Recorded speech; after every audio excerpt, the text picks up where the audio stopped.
Louisiana, September 1944. The train carrying German prisoners slowed at Camp Ruston, and 19 women pressed their faces against barred windows, straining to see what awaited them. They had been told stories, propaganda lessons about American degeneracy, about a soft and weakened people corrupted by luxury.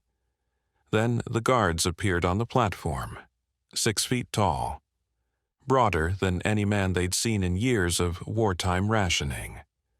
Moving with casual confidence that felt almost alien, Erika Schneider, 24, radio operator from Munich, whispered to the woman beside her, "They're bigger than we expected." That simple observation would crack open everything they thought they knew. The Atlantic crossing had taken 3 weeks, from Casablanca to Norfolk, Virginia, aboard a converted troop transport that rolled and pitched through autumn storms. The 19 women, all Luftwaffe auxiliaries captured when Allied forces overran communication stations across North Africa, spent most of the voyage in a converted storage hold below deck, sick and frightened and certain they were sailing toward punishment. They had been fed propaganda for years. Images of Americans as racially inferior, physically weak, morally corrupt.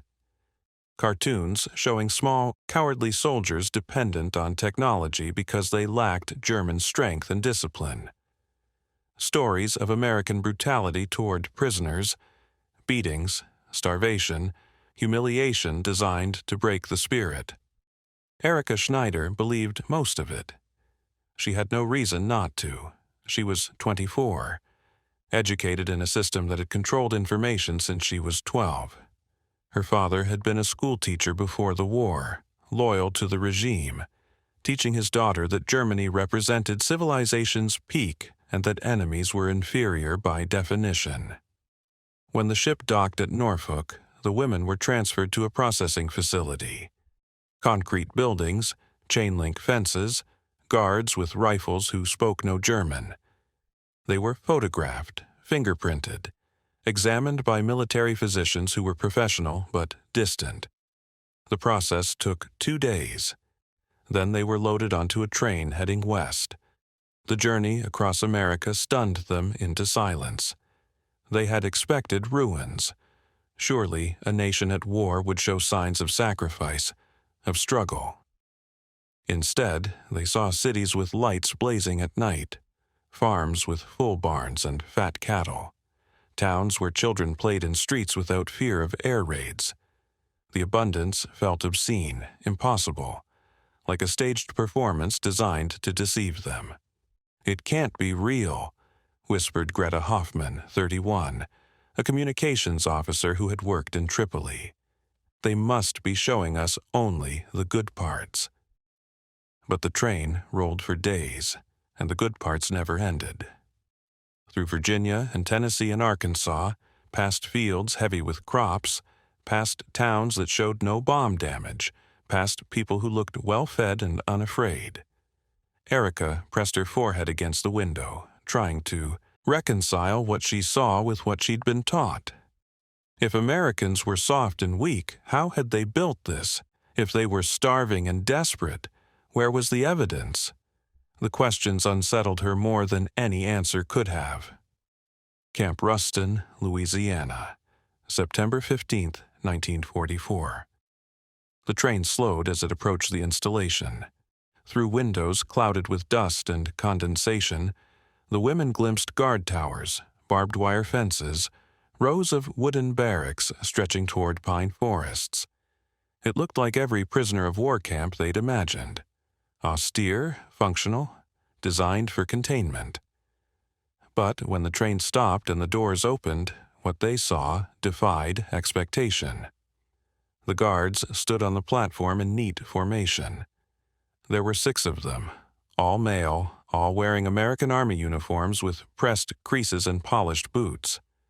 But it was their physical presence that struck first and hardest. They were enormous. Not just tall, though they were that, most over 6 feet, but broad-shouldered, thick-armed, carrying weight that looked like strength rather than fat. Their faces were tanned and healthy.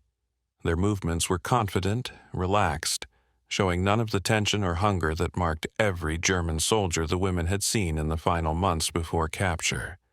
"Jesus Christ," Greta whispered in German. "Look at them." Erica couldn't look away. The guard nearest the train, a sergeant with red hair and a square jaw, had to weigh 90 kilograms at least. His forearms were thick as fence posts. His hands looked capable of crushing stone. Beside her, Anna Koch started crying quietly. "They're going to hurt us," she whispered.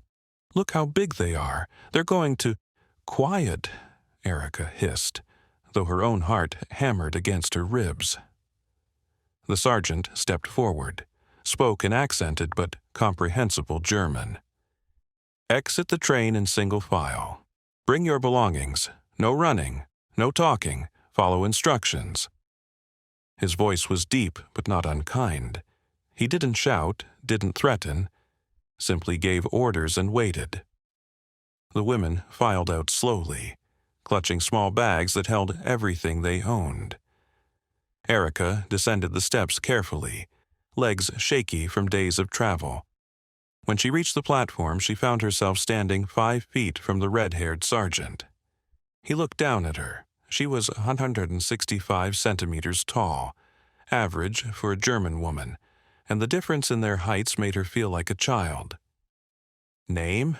he asked in German. "Schneider, Erica Schneider." He marked something on a clipboard. "Barracks assignment 4. Follow Corporal Henderson." Another guard, this one dark-haired, just as large, gestured for a group of 5 women to follow him. Erica was among them. They walked across the compound in silence, surrounded by Americans who moved with an ease that felt almost careless.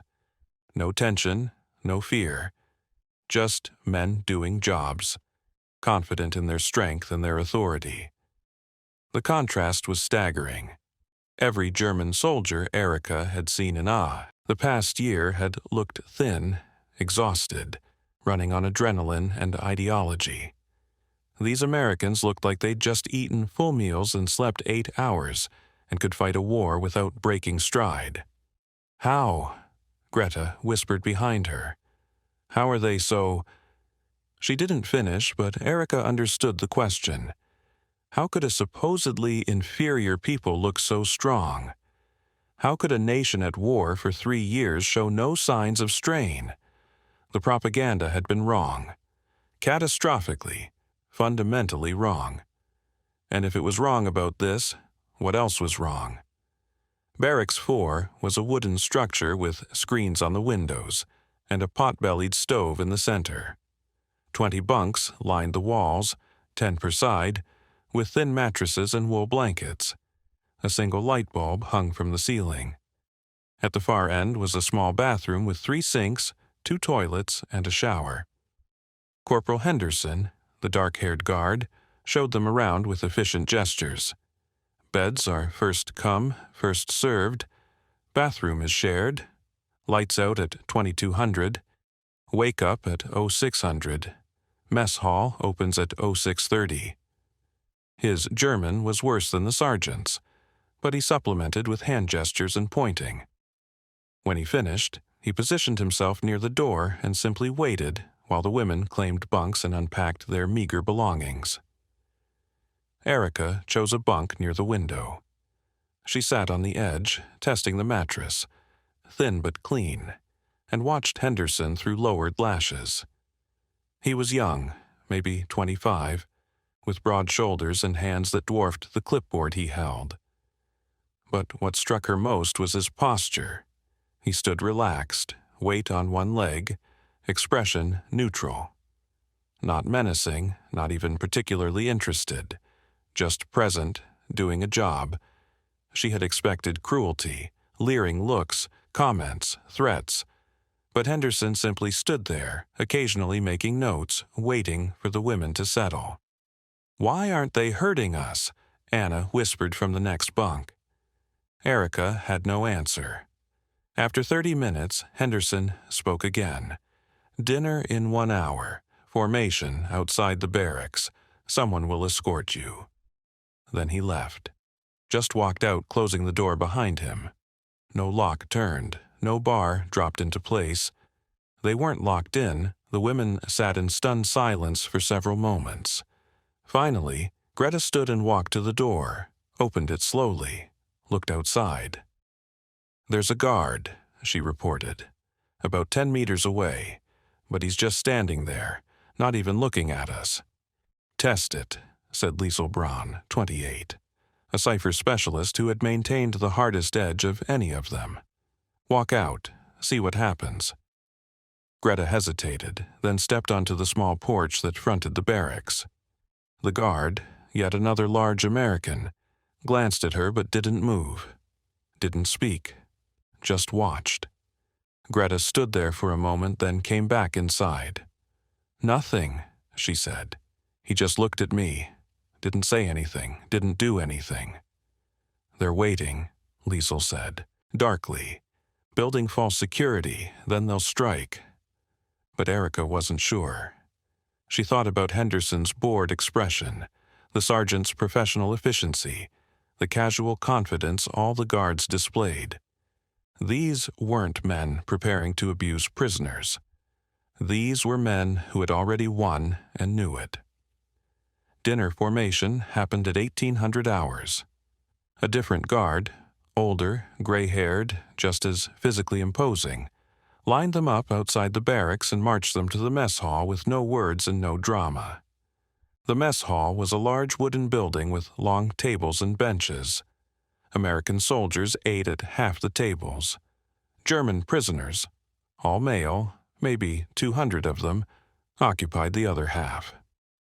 The women were directed to a separate section near the kitchen. Erica joined the serving line, took a metal tray, moved past steam tables where cooks, American cooks, not prisoners, loaded her plate with food: mashed potatoes, gravy, roast beef, green beans, bread with butter, coffee, an apple. She stared at the tray, unable to process what she was seeing. This was more food than she'd seen in a single meal in years. In Germany, they'd been on strict rationing since 1939. Toward the end, before capture, she'd been eating watery soup and black bread, lucky to get meat once a week. This was abundance on a scale that seemed criminal. She sat at a table with Greta and Anna and 4 other women. They all stared at their trays, silent, overwhelmed. Finally, Greta picked up her fork and took a bite of potato. Her eyes closed. Tears started falling. "It's real," she whispered. "God help us. It's real." Erica ate slowly, methodically, trying not to cry. The beef was tender, seasoned with salt and pepper and something else she couldn't identify. The potatoes were creamy, the butter fresh, the apple crisp and sweet. Each bite confirmed what her eyes had been telling her since Norfolk. America wasn't suffering. America wasn't starving. America had been feeding its citizens and its soldiers and now even its enemies with food that surpassed anything Germany had managed, even in peacetime. At the next table, a group of male German prisoners ate in similar stunned silence. One of them, a thin man with hollow cheeks, held his piece of bread like it was holy, turning it over and over, unable to believe it was his. Across the mess hall, American soldiers ate the same food, talking and laughing, paying no attention to the prisoners. To them, this meal was normal, unremarkable. Just dinner. "How did we lose to these people?" Anna asked quietly. It was the question everyone was thinking, but no one wanted to speak aloud. Because the answer was becoming horrifyingly clear. They'd lost because they'd been fighting an enemy with unlimited resources, vast industrial capacity, and enough food to feed armies and prisoners alike without strain. Germany had been starving since 1943. America was serving roast beef to enemy captives. The disparity was enormous, it redefined everything. 3 days passed. The routine established itself. Wake at 6, breakfast at 6:30, work assignments after morning roll call. The women were split into groups for different tasks: kitchen duty, laundry service, groundskeeping, administrative filing. Erica was assigned to the camp administration building, filing documents and organizing records under the supervision of Sergeant Marcus Riley, the red-haired giant from the train platform.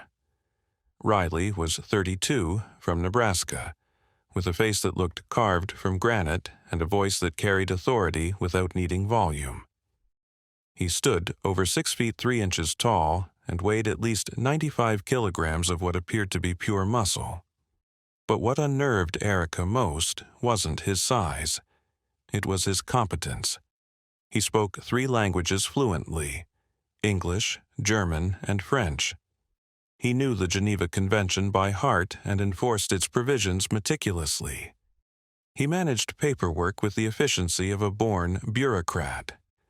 He was patient when explaining tasks, strict when enforcing rules, and utterly immune to any attempt at manipulation. "You'll be organizing personnel files," he told Erica on her first day, gesturing to a wall of filing cabinets. "Alphabetically, by last name. Each file needs to be checked for completeness: identification, capture report, medical examination, work assignment. If anything is missing, flag it with this form." He demonstrated once, efficiently, then left her to work.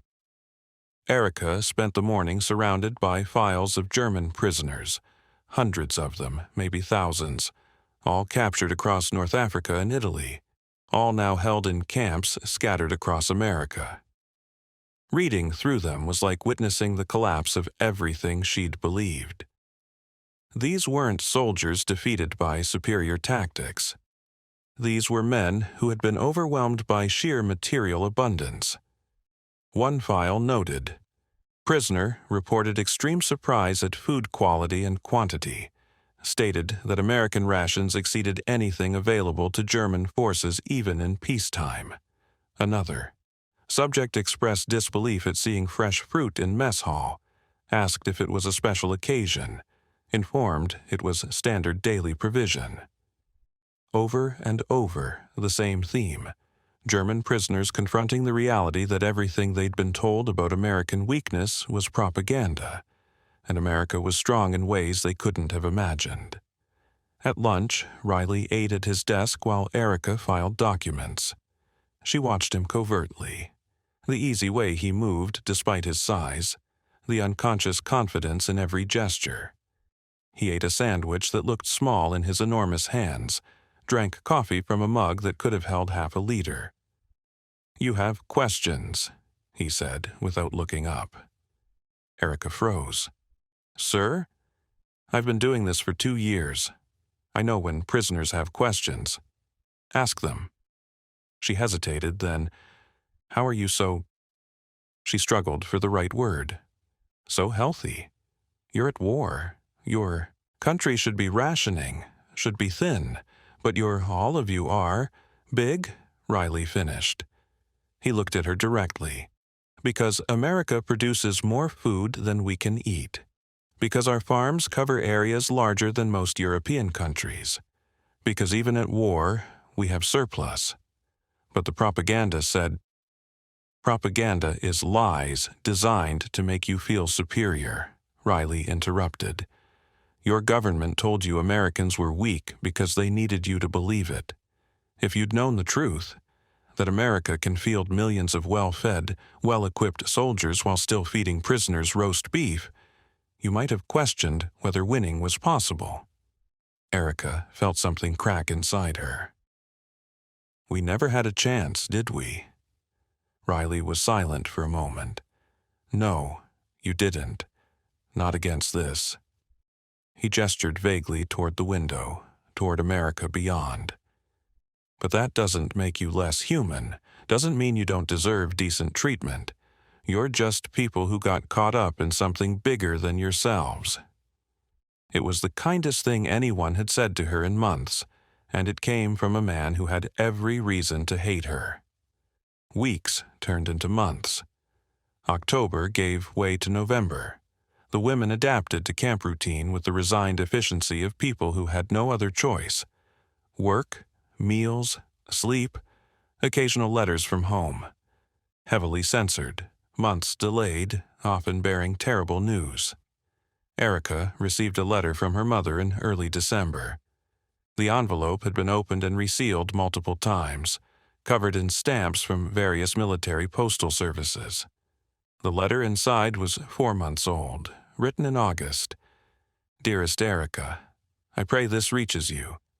Hamburg was bombed again in July. We lost the house. Your father and I are living with Aunt Gerda outside the city. Food is scarce. We eat potatoes and cabbage, sometimes bread if we're lucky. I've lost 15 kilos. Your father looks like a skeleton. But we are alive, and we thank God for that. I hope you are being treated well. I hope you are safe. I hope you come home to us when this nightmare ends. Your loving Muti.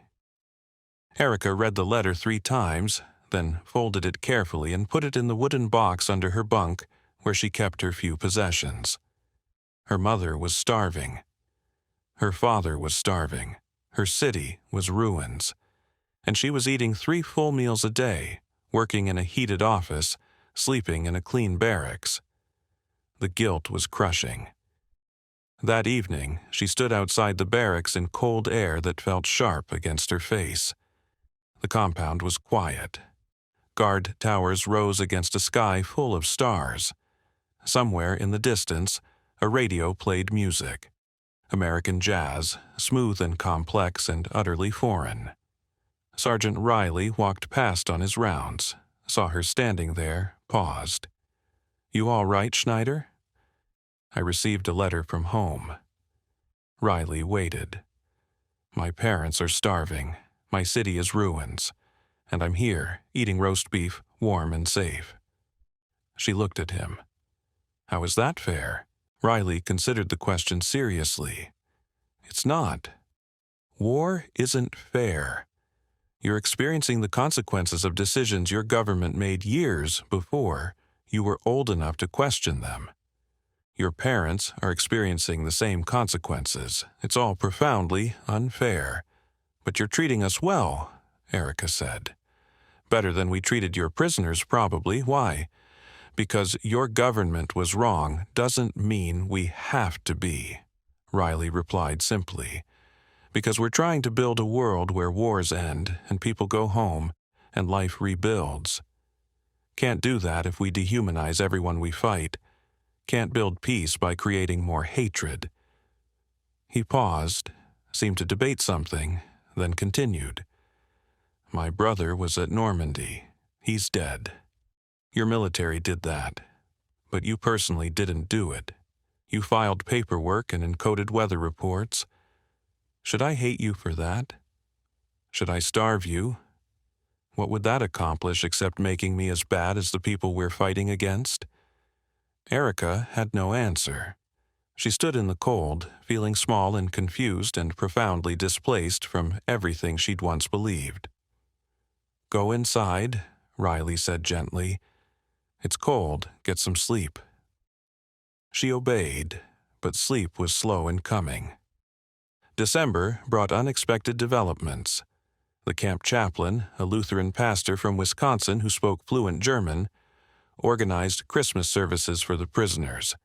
He also arranged for the Red Cross to deliver packages, books, playing cards, writing materials, small luxury items like chocolate and soap. The packages arrived on December 20th, distributed during evening formation. Each prisoner received the same contents: a bar of chocolate, a tablet of good soap, a pack of playing cards, 3 sheets of writing paper with envelopes, and a small book in German. For the women, the books were poetry collections: Goethe, Rilke, Heine. Erica held her Rilke volume carefully, running fingers over the cover. She hadn't held a book in nearly a year. The simple act of ownership, of being given something beyond bare necessities, felt disorienting. Why? Greta asked aloud, speaking the question they all felt. Why give us these things? No one had an answer. Christmas Eve brought another surprise. The mess hall was decorated with paper chains and a small pine tree someone had cut from the forest. Dinner was special. Turkey, mashed potatoes, gravy, green beans, cranberry sauce, pie.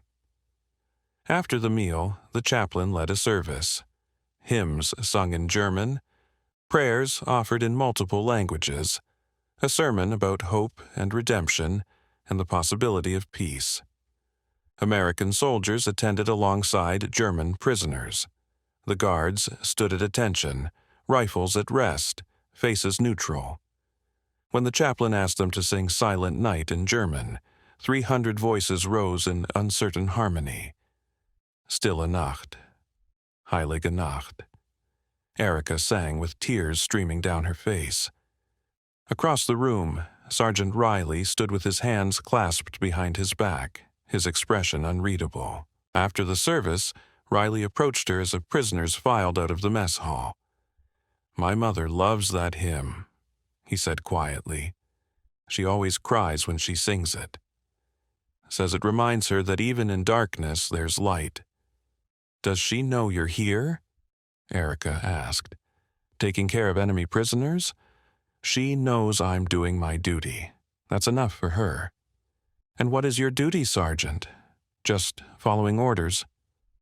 Riley looked at her steadily. "My duty is to remember that you're human beings, that you have mothers who love you and homes you want to return to, that treating you decently isn't weakness, it's strength. It's choosing to be better than the worst things we've seen." He walked away before she could respond, leaving her standing in the cold with the echo of hymns in her ears and the weight of his words pressing on her chest. January 1945 brought news of German collapse, the failed Ardennes offensive, the Soviet advance across Poland, cities falling one after another. In the camp, prisoners listened to radio broadcasts with growing despair, understanding that defeat was no longer a possibility but an inevitability. Erica worked through it all, filing documents, organizing records, trying not to think too hard about what each file represented. Another German soldier captured, another life disrupted, another family waiting for word that might never come.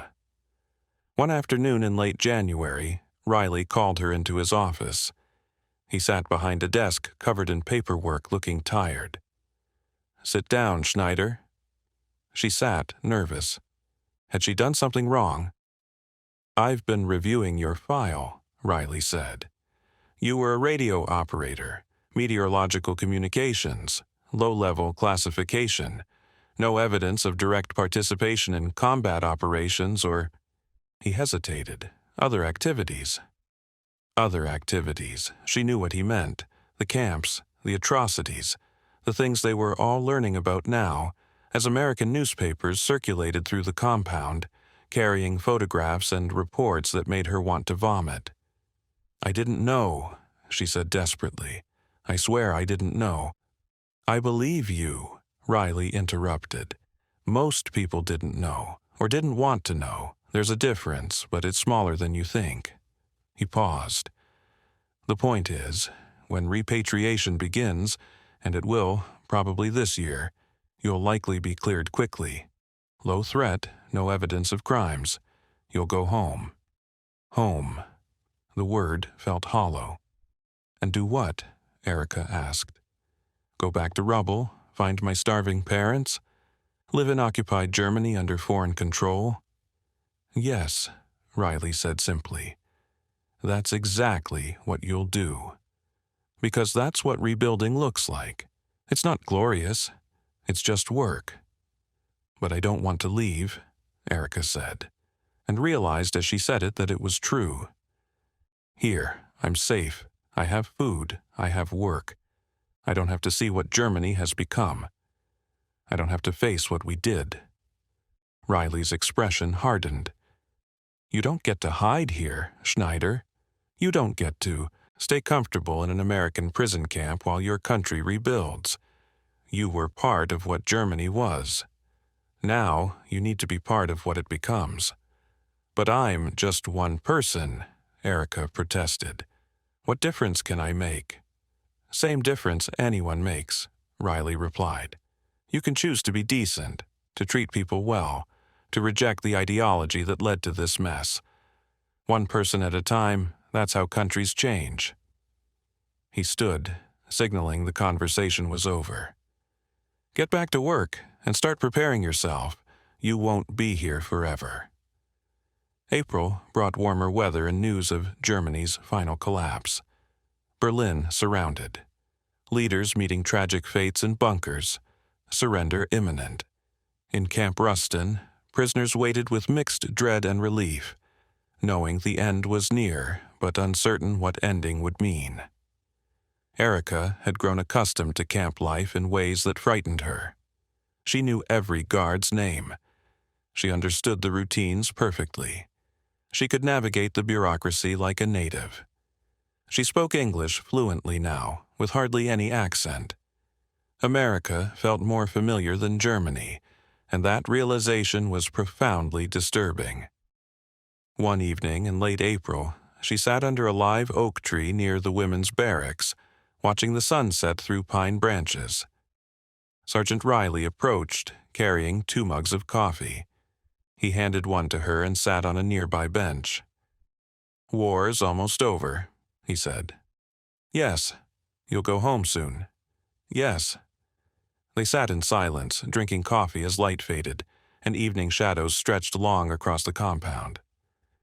"Can I ask you something?" Erica said finally. "Sure." "Did you hate us when we first arrived?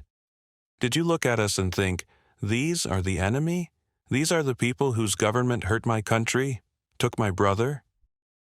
Riley thought about it. "No. I looked at you and thought, these are scared women a long way from home who probably didn't want this war any more than I did. That's what I saw. That's what I still see." "But we were part of it," Erica insisted. "We served the regime. We enabled everything." "So did every German who paid taxes, or obeyed orders, or just kept their head down and hoped to survive," Riley interrupted. "You're not special in your guilt, Schneider. You're ordinary. That's almost worse, isn't it? Knowing that millions of ordinary people just like you made it all possible?" Erica felt tears burning. "How do I live with that?" "Same way everyone lives with their mistakes," Riley said quietly. "You acknowledge what you did. You commit to doing better. You work to build something that prevents it from happening again. That's all any of us can do." He stood, finished his coffee, looked down at her. "When you go home, and you will go home, remember this place. Remember that your enemies fed you and treated you decently and sent you back to rebuild. Remember that strength isn't about cruelty. That winning doesn't require dehumanizing the defeated. That's the lesson you carry forward." He walked away, leaving her alone with the sunset and the weight of everything he'd said. May 8th, 1945. Germany surrendered. The news reached Camp Rustin in the morning, transmitted through radio broadcasts that crackled with excitement and relief. American soldiers celebrated, not viciously, but with obvious joy. The war in Europe was over. Men would go home soon. In the women's barracks, the mood was funereal. They gathered in small groups, speaking in low voices, trying to process what defeat meant. Some cried. Others sat in stunned silence. A few, like Liesel, retreated into anger, blaming everyone but themselves. Erica sat on her bunk and thought about Sergeant Riley's size, about the abundance of American meals, about the casual confidence of guards who never needed to prove their strength because it was self-evident. She thought about propaganda that had told her Americans were weak, and about the crushing reality that had demolished that lie brick by brick. They had lost to these people not because Germans were inferior, though that was what they'd be told now, she imagined, but because Germany had built a system based on conquest and hatred and unsustainable ideology, while America had built a system based on production and pragmatism and vast resources. The difference wasn't racial or moral, it was material, and material differences in war were everything. That evening, there was no celebration in the camp, just quiet routine, dinner, roll call, lights out. The American guards seemed subdued, as if understanding that their joy was the prisoners' grief and choosing to moderate their responses accordingly. Riley stopped by the administration building where Erica was working late, filing end-of-day reports. "You doing okay?" he asked. "I don't know," she admitted. "How should I feel? My country just lost everything, but I'm relieved it's over. Does that make me a traitor?" "Makes you human," Riley replied. "Tired of war, tired of death, wanting to rebuild. That's not betrayal, that's survival instinct." "When will we go home?" "Couple months, probably. They need to arrange transportation, coordinate with occupation forces, process thousands of prisoners, but soon you'll go home soon." Erica nodded, feeling numb. "One more thing," Riley said. "When you get home, when you see how bad it is, when you face how hard rebuilding will be, remember that it's possible. Remember that we rebuilt after our Civil War. Remember that destruction isn't permanent. Hate isn't permanent. People can change if they choose to." "Did you change, Sergeant?" Erica asked. "Did this war change you?" Riley smiled sadly. "I learned that enemies are just people in different uniforms. I learned that strength without compassion is just brutality. I learned that winning means nothing if you become what you fought against." He paused. "Yeah, I changed." He left her alone in the office, surrounded by files documenting the defeat of everything she'd once believed in, and the strange mercy of enemies who had chosen kindness over cruelty. July 1945. Repatriation orders came through. The women of Barracks 4 were scheduled for transport to New York, then by ship to Bremerhaven, then dispersal to their home regions under occupation authority supervision. Erica packed her few possessions, the Rilke book, letters from her mother, photographs she'd been given as gifts by American guards who'd decided she was worth remembering. Everything fit in a small canvas bag. The night before departure, the women gathered in the barracks for a final evening.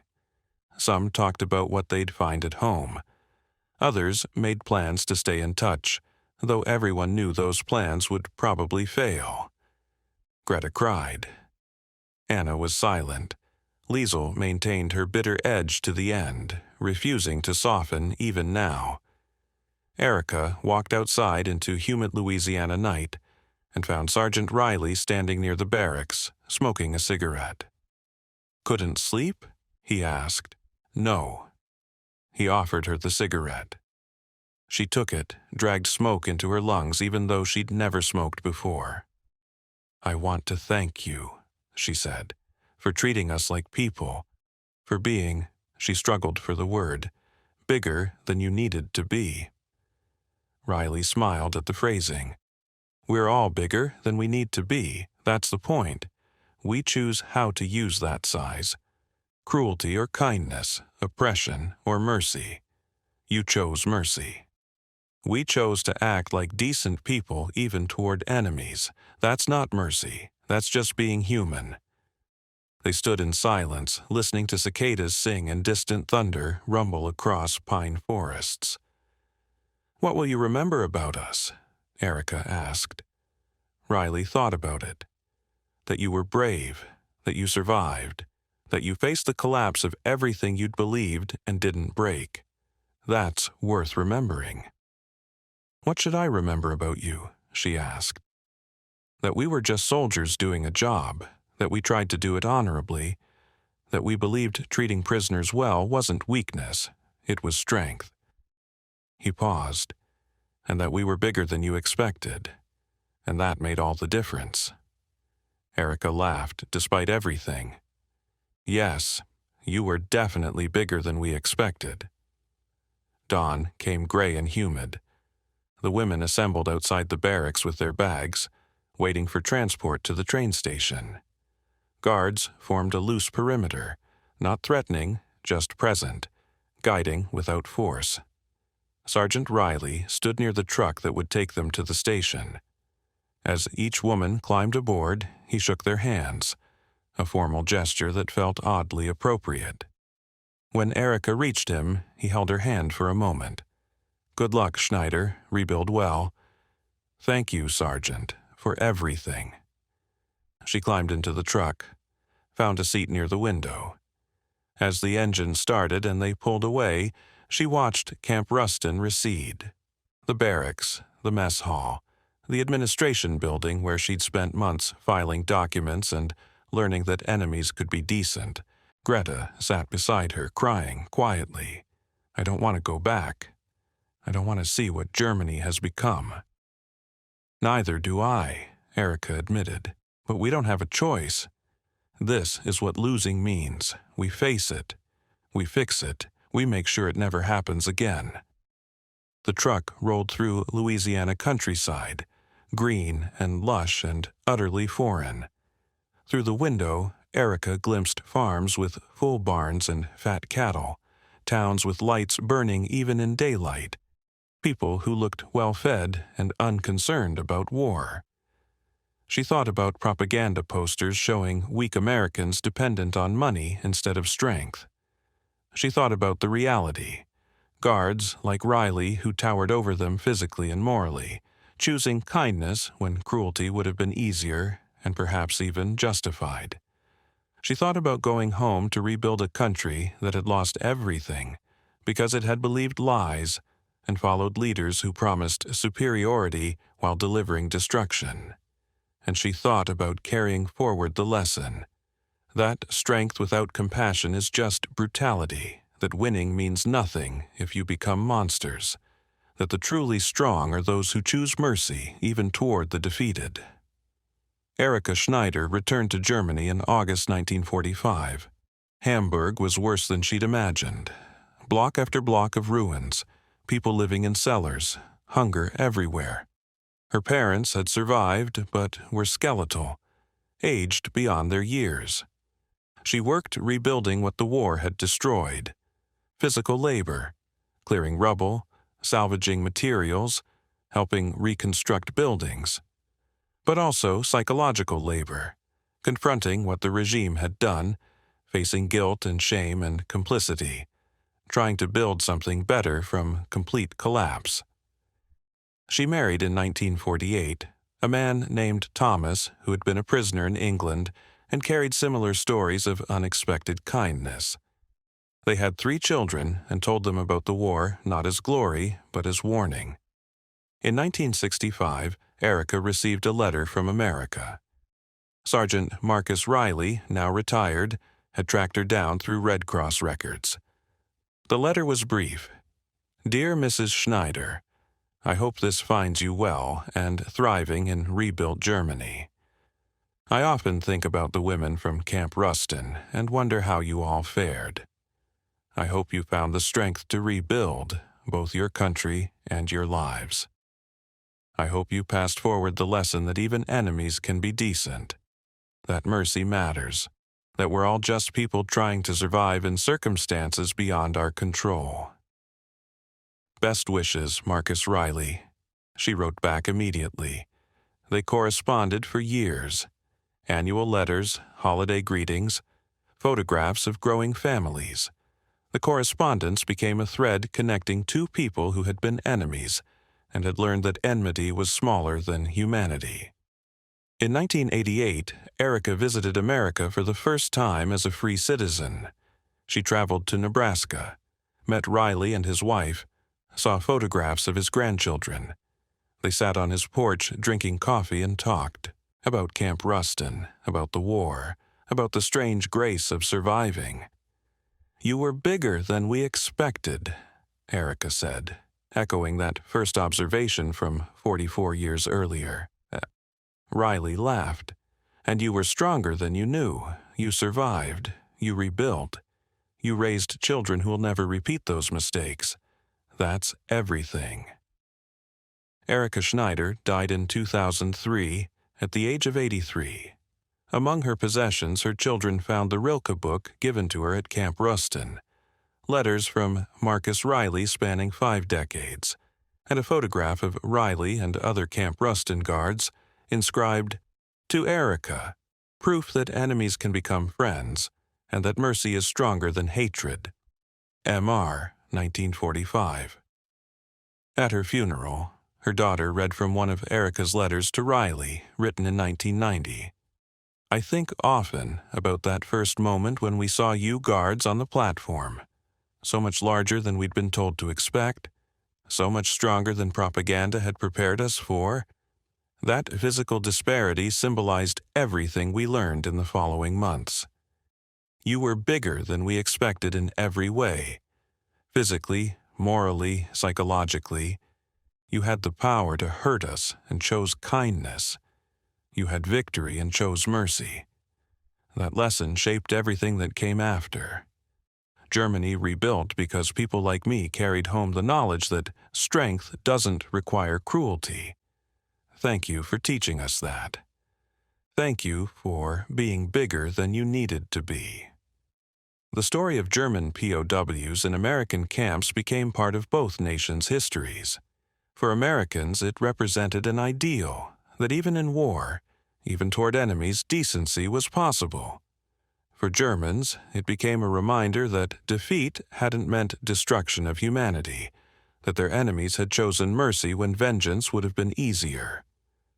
Scholars later analyzed the psychological impact of the physical disparity between well-fed American guards and malnourished German prisoners. The size difference had been stark, undeniable proof that propaganda had been wrong about American weakness. That realization had cracked open ideological certainty more effectively than any interrogation. The lesson echoed forward through generations. Propaganda lies, but physical reality doesn't. When you tell people their enemies are weak and inferior, and those enemies turn out to be strong and capable and merciful, the cognitive dissonance shatters belief systems. Marcus Riley died in 1998. At his funeral, his children read from his war diary, written in Camp Ruston, July 1945. Today, the German women left for repatriation. Schneider thanked me for treating them decently. I told her we were just doing what decent people do. But I've been thinking about it since. Maybe that's the point, that we have to actively choose decency, that it's not automatic, that treating enemies with respect even when we don't have to is what separates civilization from barbarism. I hope they remember us as people who were strong enough to be kind. I hope, when they rebuild Germany, they remember that strength and mercy aren't opposites, they're complements, that the truly strong can afford to be merciful. In 2019, researchers at the University of Texas discovered preserved records from Camp Ruston, guard logs, prisoner files, photographs. Among them was a group photo taken in July 1945. 19 German women standing in front of Barracks 4, flanked by 6 American guards, including Sergeant Riley. The disparity was visible even in the photograph. The guards towered over the women, not just taller but broader, healthier, carrying weight that spoke of abundant food and relative peace. The women looked thin, worn, uncertain, but what caught historians' attention was the expressions. The guards weren't smirking or threatening. They looked professional, serious, but not cruel. And the women, despite everything, looked not terrified but resigned, accepting, almost peaceful. It was a photograph of enemies who had learned they were just people, of captors who chose kindness, of prisoners who carried that kindness home and built new nations on its foundation. They were bigger than we expected, Erica had said. She meant it literally at first. A simple observation about physical size, but over time the phrase had come to mean something deeper. They were bigger in every way that mattered, bigger in compassion, bigger in mercy, bigger in the choice to treat defeated enemies as humans rather than as objects of vengeance.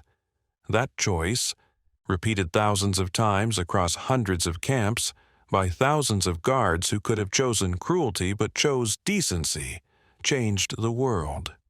Not dramatically, not immediately, but quietly, persistently, one prisoner at a time, one act of kindness at a time, one broken ideology at a time.